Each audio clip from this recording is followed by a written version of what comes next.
Let me give you another example to compare and show the difference between goal setting. I would like to give an example of the man, of the person who had very small means but reached the heights in his field.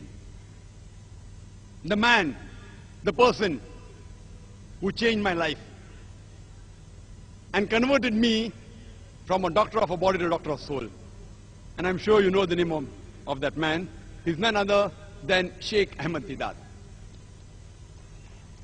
Let us compare his goal setting. Sheikh Ahmad Deedat. And if you know the life history of Sheikh Ahmad Deedat, he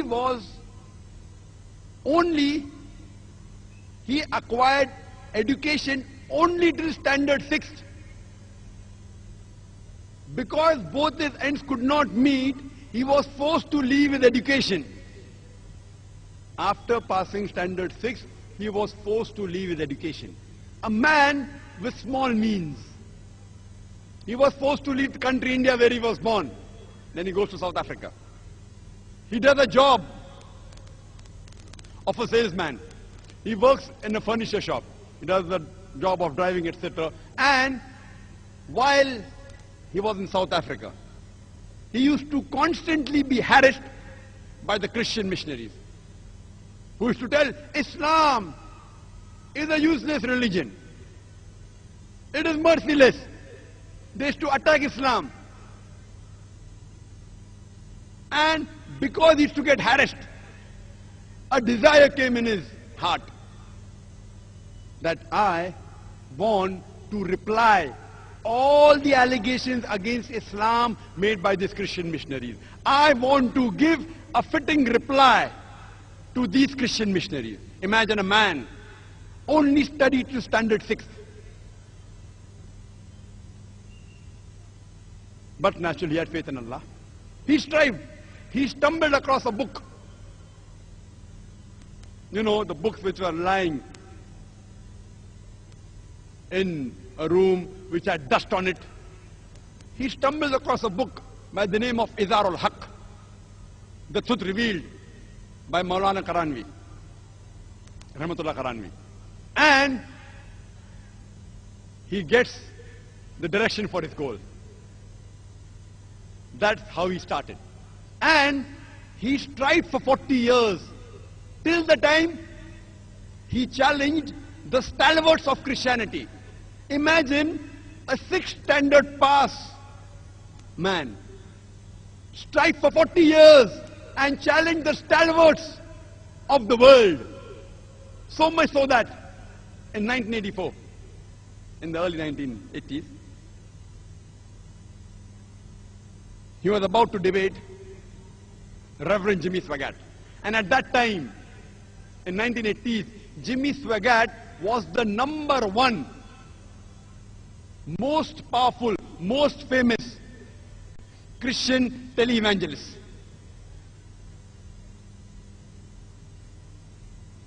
Just a few weeks before his debate, one of the fans of Sheikh Deedat told him that, Sheikh Ahmad Deedat, I'm your fan, but I want to give you an advice. This man, Jimmy Swaggart, I know him. I have studied him. Please don't debate him. He will chew you and he will spit you out. Imagine a fan of Deedat giving advice to Deedat. You don't debate this Jimmy Swaggart. You don't know him, I know him. He will chew you and he will spit you out. The person who was the most famous televangelist, who owns television channels, whose budget was more than $1 million a day to keep his head above water. Our Sheikh Ahmad Deedat, mashallah. With Allah on his side, he goes to USA. In the hometown of that Christian missionary. In the country where he's famous. He goes and he has a debate. And alhamdulillah, summa alhamdulillah, with Allah's help, he turns the tables over.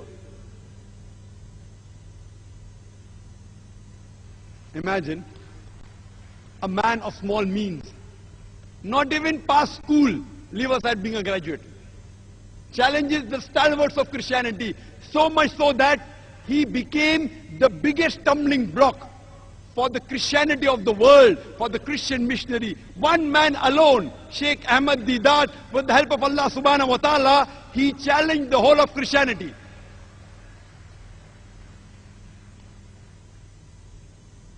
Let's analyze this goal setting.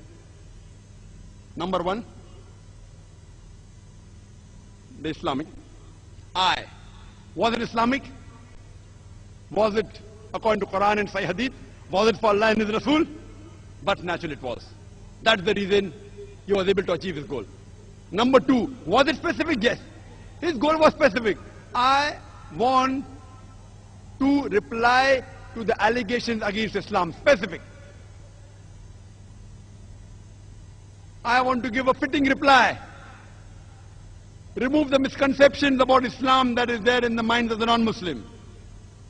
Number three, was it lucrative? Was it profitable? He wanted profit in Akhirah.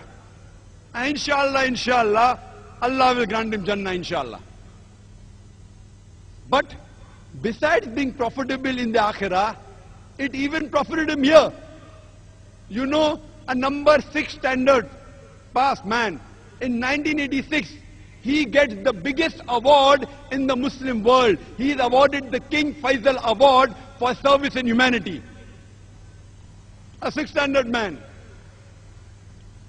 He didn't do for the award. Maybe he got $200,000. He didn't do it for that. Maybe for the gold King Faisal Award. He didn't do it for that. He did for Allah and His Rasul. Allah profits him in Akhirah and even in this world. Lucrative. A. Was it apt? Was it appropriate? Very apt. At the right time. His style, everything at that time. When the Christian missionaries were hammering the Muslims, our morale was at the lowest. This man, Sheikh Ahmad Deedat, he inspired thousands of youngsters, including myself. We could at least raise our head and stand. Apt. M. Was it measurable? Yes. What did he do? He collected the books of Christianity, the Christian missionaries who wrote against Islam. You know, John Gilchrist, all these books, Jimmy Swaggart, and started replying. When they attacked the Quran and Islam, he replied and he studied their scripture, Bible, used the verse of the Quran and implemented on them, and he found results. Measurable. What was his intention? His intention wasn't to become famous. His intention wasn't to win the King Faisal Award. His intention was to please Allah and His Rasul. C. Was he consistent? Yes, he was. Imagine, he struggled and strived for 40 years. And if you know his history, his office was a small, dungy place. And he tells us that even to print a black and white pamphlet, 1,000 quantity, they used to have a meeting. Let's have a meeting. Can we print 1,000 quantity of a black and white pamphlet? MashaAllah. Consistent, kept on striving, till he reached his goal.